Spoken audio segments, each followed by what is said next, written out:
out sooner, but I don't have a PS5, so I had to borrow someone's PS5, and then the game showed up a day late, etc., etc. So the game's still brand new, obviously. But I got a chance to actually sit down and play it for a couple hours yesterday, and was able to save some gameplay. Just the first bit, nothing too crazy, but to give you a sample of what the game's like, I thought about just like finding, like, I don't know, just use like IGN's like first hour and just kind of review it or something, but I don't know. I feel like it's best if I actually play it myself. So that's what I did. So I played probably, I want to say 3 or 4 hours. The gameplay that you're watching is like, some of it is from the first like half an hour, but then at a certain point I kind of jump ahead a little bit further, and then I think I jump ahead one more time. I wanted to give you little pieces, not all from the same section of the game, but just so that you can see some variety, because the game does start out a little slow, where they kind of reteach you all the mechanics, and it's definitely a continuation right off of where the last game left off in every way. So the game tries to do the thing where it treats you like maybe you didn't play the first game, or it's been a long time, which is kind of required, honestly, because even for me, I forgot some story beats because I haven't played that game since it was new. You know, I played it like crazy when it came out, but I really haven't played it since. So, you know, it's been some years, so it was good to have a refresher, but it can be a little bit slow sometimes, games like this, when they start out, because they're all like, oh, by the way, there's like mechanical creatures everywhere, and it's like, you as the player, you're like, yeah, I know. And it's like, oh, it's because of this project called Zero Dawn. And you're like, yeah, I know, I played the game called Zero Dawn. And I'm not making, this isn't like a complaint or anything, this happens in any form of media. You know, if you watch a sequel to a film where the story continues, they always like reference what happened in the last movie, just in case you don't remember. So it's important to know that going in, that you don't need to play the first one again to refresh your memory, because the game does it for you. And in some ways, it's almost better to have forgotten what happens, because otherwise, if you know everything, it's going to be annoying that they keep telling you everything. But anyway, so the game starts out a little slow for that reason. Reteaches you kind of how the gameplay works, and stealth, and like looting and crafting and stuff, which I don't mind. I think it's all fun anyway, and I did need a refresher, like I said. So, how is the game so far? It's good. I like it. As a big fan of the first one, it feels like the first one, just with more. There's a fine line when making a sequel to a very well-received game, where you have to make it similar enough to the original, so that the fans of the original are happy, because it's like, hey, this is all the things that we liked about the first one, while also adding enough stuff to where it's not like the same game again. Also, I just realized my metal poster fell off the wall. I'm not gonna fix that. I'm sorry. I'll fix it after the video. It's too loud to do right now. That one falls down for some reason. I'll just keep my head right here so you don't see it. And I think it does well. The gameplay itself and the overall concept of the world actually lends itself very well for additions, because all the creatures are based off of like real life animals. You know, all the machines are based off of real life animals. So right now I'm fighting what is like a, shoot, I'm gonna feel stupid for saying the wrong thing, but they're called burrowers in the game, and you can tell they're like some kind of like, I don't know why I can't remember the name of the animal, but you know, they're like one of those, like a gopher, maybe. Is that what I'm thinking of? Gopher. I don't know. But they dig in the ground and they pop up and they kind of hop around like a, yeah, I think it's a gopher. I don't know. It doesn't matter. But there seems to be a lot of creatures in this game. You can look it up in like a in-game like codex, like a bestiary, where it shows all the creatures you've seen and they kind of get unlocked. But there's all like, you know, question marks for all the ones you haven't encountered yet. hours, and I had like maybe 7 creatures discovered, and there were probably, no joke, probably like 70, I think. And, maybe 60, but I think it was probably closer to 70. Like, there was a lot. And I would say, some of those are probably variations. Like, it might seem like a lot, but there might be like, this burrower and that burrower, but on each creature, it has the variants under its own category, which means all of those undiscovered ones are actually entirely new machines, and their variations are included in that one node on the list. So that's pretty crazy. I don't know if there really are going to be 60 or so different creatures, but that's pretty impressive. The visuals, I feel like, are probably the number one thing that everyone pays attention to, and it's really important because the game just looks incredible. And that's what I remember about the first one. I remember so much of my enjoyment just came from how amazing the environments are, how crisp the graphics were, and I played on the standard PS4 in the first game. And I honestly, how it looks on screen right now is how I remember the first one looking on screen in the first, on the PS4. Is how I remember the first game looking on the PS4. I know obviously if I went back and played it, I would see how it's a little more, not as crisp as this, but I just remember it looking incredible, and same thing here, it looks incredible. Down to the little details, and it's only for console right now, it's only for PlayStation, so naturally there's kind of like a, you only have console graphics to go off of, so this right here on PS5 is the best it can look, and it looks great. I'd be really curious to see how it looks on PS4 and kind of compare, but there's always videos out there, people comparing the graphics, so I probably have to take a look at that, but I've heard it looks great on PS4 as well. So whatever, like, the devs have done here, they've created a very well optimized game that it runs so smoothly on PlayStation. One of my main complaints as far as visuals go, and it's just a small thing, and you'll probably notice the heck out of it in this video, is Aloy's hair. Its physics just make no sense. It feels like a bug or something that just needs to be ironed out. But it's like they made it more dynamic, and it looks worse than I remember it in the first game. I do not remember noticing it looking the way that it does, where it's always kind of glitching out on her shoulders, where it like clips through her arm, and whenever she leans forward, it like awkwardly will like flip from the back to the front in like a way that doesn't make sense with physics. So like her hair when you're running around in game looks more or less fine. It looks cool even.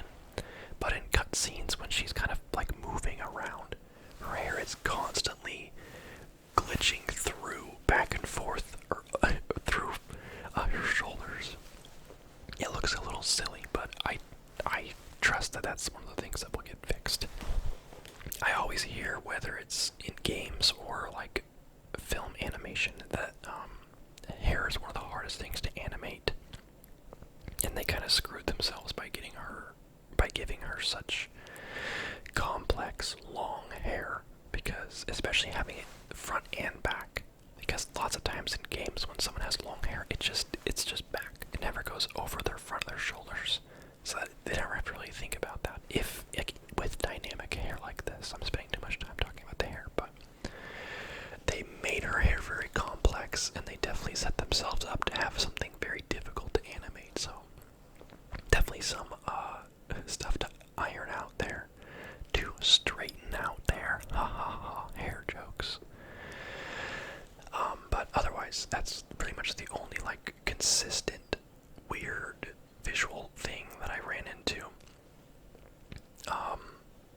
All the visuals look amazing, the textures look amazing, and something they did in some ways that I really liked is the climbable objects don't stick out quite as much from a natural environment, because in the first game everything was like yellow, I think there was some blue, and like in Tomb Raider it's like white, like powder.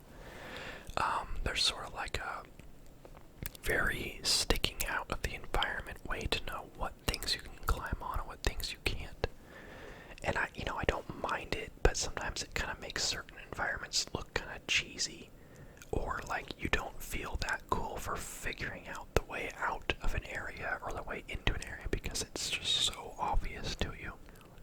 this game still does have like the traditional like yellow climbable objects.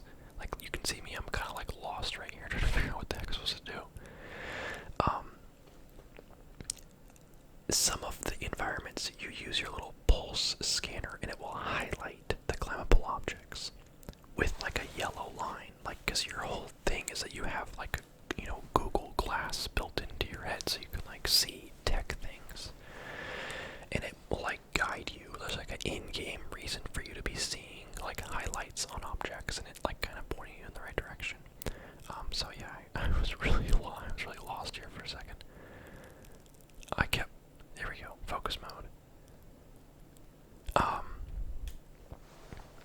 So I like that. I like that a lot. I think it's a clever way to do things, where it'll kind of highlight stuff for you.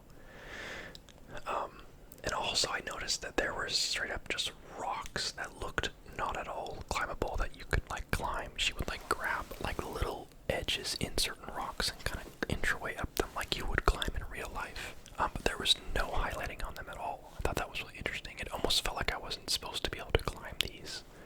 They were like your classic like Arizona like mesa like rocks with like the grooves in them, and she was able to like use the grooves to get up them. So I don't know how much of that is in the game, but I really appreciated like bonus kind of not so obvious things you can climb. But I'm a sucker for like the little details. So anyway, here we're jumping forward. Little stealth for you here, except I like alerted him but still got the stealth kill. Something I forgot about, I don't know how much of my failure got into this video, but the combat is rough at the beginning. I forget that before you have like abilities or upgrading your damage, like the combat is rough. Like, and I do remember that looking back in Horizon, the first one, where I mean the combat can be pretty rough all the way through if you're not using traps and bombs and stuff. If you're just like getting in there and wailing on them, like it is tough. But especially at the beginning when you don't have any sort of combos, you haven't upgraded your damage at all, you've got no real moves beyond just whacking them, and you don't really have many tools. So I was getting my butt handed to me at a couple parts that took me a little while to readjust to the kind of like the combat play of this game, but I really appreciate that. It's not, I know every game that has difficult combat, everyone says, oh, it's like Dark Souls. So I'm not gonna say that, but there is an element of like, like combat you gotta think about, especially if you're going melee, which I like to do in these games, but you gotta dodge, you gotta, learn their movements, you gotta, like, you can scan them to look at what each individual machine's weaknesses and strengths are, like, before you even fight them. Like, it's very much a coordinate and plan your attacks, to make things easier on yourself. Now, if you're like me, you just kind of like run and gun, or, run and spear, rather. And that is very fun for me to learn the melee patterns of creatures and just kind of dodge, get those crunchy hits. But yeah, if you want to make it easier on yourself, there's plenty of ways to do that, which is great. And much like in the first game, the combat feels crunchy. For a lack of a better word, I feel like that's honestly the best word. Crunchy. It feels good. It feels like you're whacking metal machines with a spear, like you feel it, and I know part of that is thanks to the PlayStation 5 haptic touch, or whatever you call it, like the really detailed vibration in the PS5 controllers. If you haven't used a PS5 controller, you're not going to understand how much I mean this part, but it's crazy. I never would have thought that. I would never have thought that a way that consoles could keep kind of evolving forward is the vibration on the controller and like the haptic feedback of the buttons and like triggers. But holy smokes, guys, it adds so much to the game. And this game utilizes it very well. Where if you pull your left trigger to, pull out your bow, and then trigger to like whatever you call it, draw your bow, your right trigger will like have resistance on it, so it feels like you're drawing a bow. And so that just adds so much to the realism and the feel of it. And then this isn't like an ad for PS5 or anything. I was really impressed by the controller.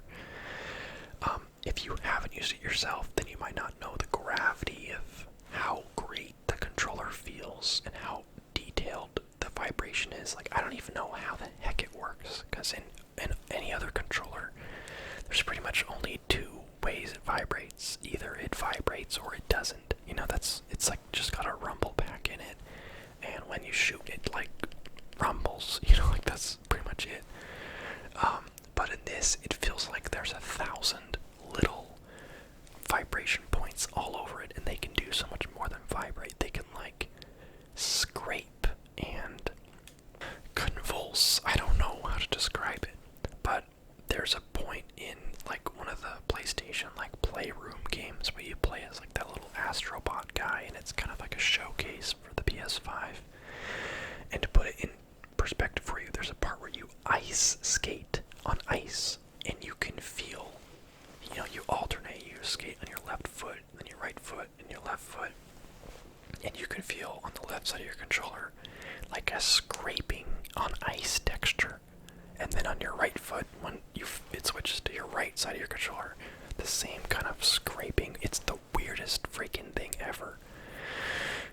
I'm like stoked about it because it just keeps blowing my mind. I'm like, how does this freaking work? But I'm glad that it does. So anyway, that's kind of a separate thing, but this game utilizes that. So having the controller kind of like accurately portray the textures and the feelings of things that are going on around you does add to the experience. It's like VR without VR kind of thing, where it gives you that extra level of immersion without actually doing anything in the game.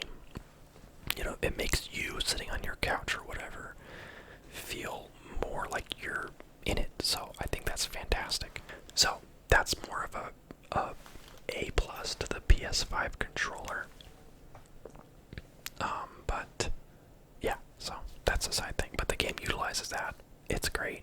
It adds to the experience, and I really enjoyed that. So here I am fighting a big snake guy.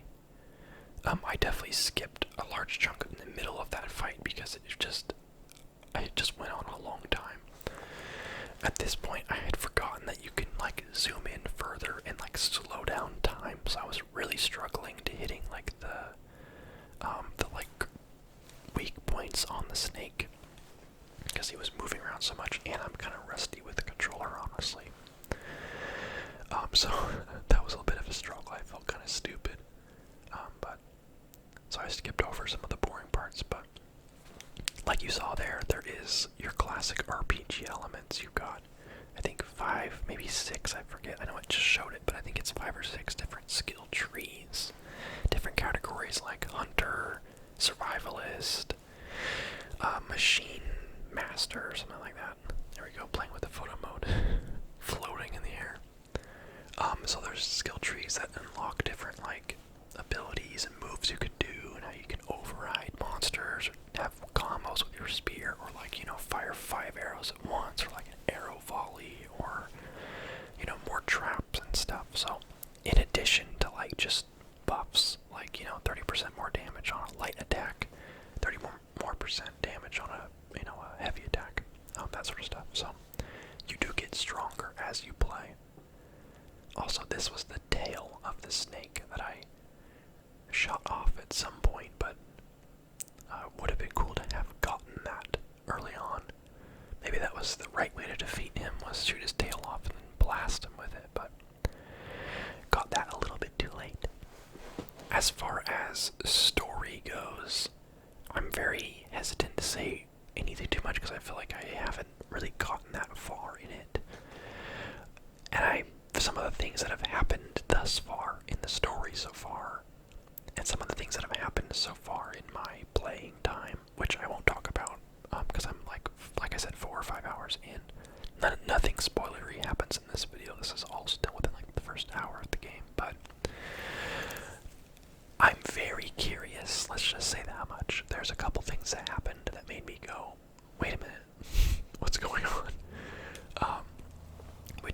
always as good as long as they have a plan of where the story goes.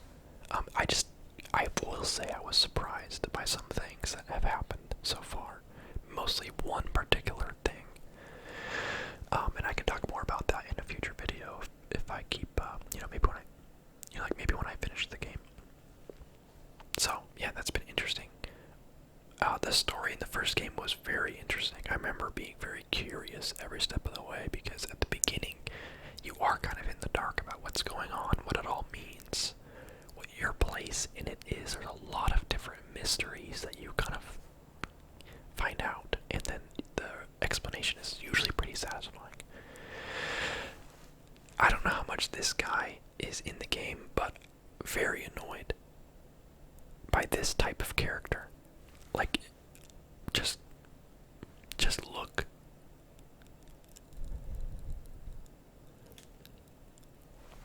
What is this, like, freaking Sesame Street? Like, I hate, it makes me so angry when they try so hard to have, like, the funny character. Like, this character's written like he's straight out of, like, Watch Dogs, and if you played Watch Dogs, you'll know what I mean. The writing in Watch Dogs is absolutely atrocious. It's like a bunch of 45-year-olds trying to, like, write dialogue for how the cool teens talk, and it just frustrates me so much. But hopefully this guy's not around much, but he's like some sort of hacker guy that you're kind of at odds with because you both are after the same thing or something. I forget exactly. Like, not every hacker is a bad, like, SoundCloud rapper, but whatever. Small complaint, but yeah, it also just works so poorly in this game because this game is like, it's not like sad, but it's not lighthearted. It's definitely like a little bit melodramatic with a positive, kind of hopeful tinge to it, where it is the end of the world and humanity kind of is post-extinction, and Aloy might be the only person that can save them, but like, she's a charismatic person and you believe that she can do it, so you're kind of like hopeful in like a sad world. So anyway, that's I have to critique where I can, and sometimes I'm like, is it just because I'm getting old? Like, is that stuff just not funny and just cringe because I'm like older now? But I feel like if I think it's cringe, then people younger than me who are more with modern humor have to think it's even more cringe, right? I don't know. But overall, the rest of the story seems interesting. It seems to be like they have some sort of plan going forward. A plan that seems to be something they planned on. In the first game, it definitely continues, like I said, right off of where the first game ends.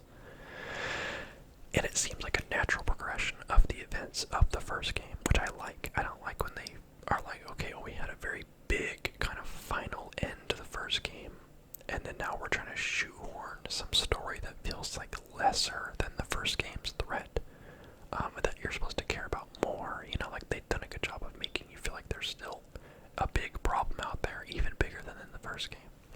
And there's a satisfying story reason why Aloy is the only one, like, really trying, because she's the only one that can. I don't want to spoil anything if you guys haven't played the first game, I guess, but what are you doing here? But everything I've said, the visuals, the story, the gameplay, everything's quite good. It's kind of late to mention this part, but the gameplay felt a teensy bit clunky. That will be maybe a tiny little critique for something that I think that they will iron out.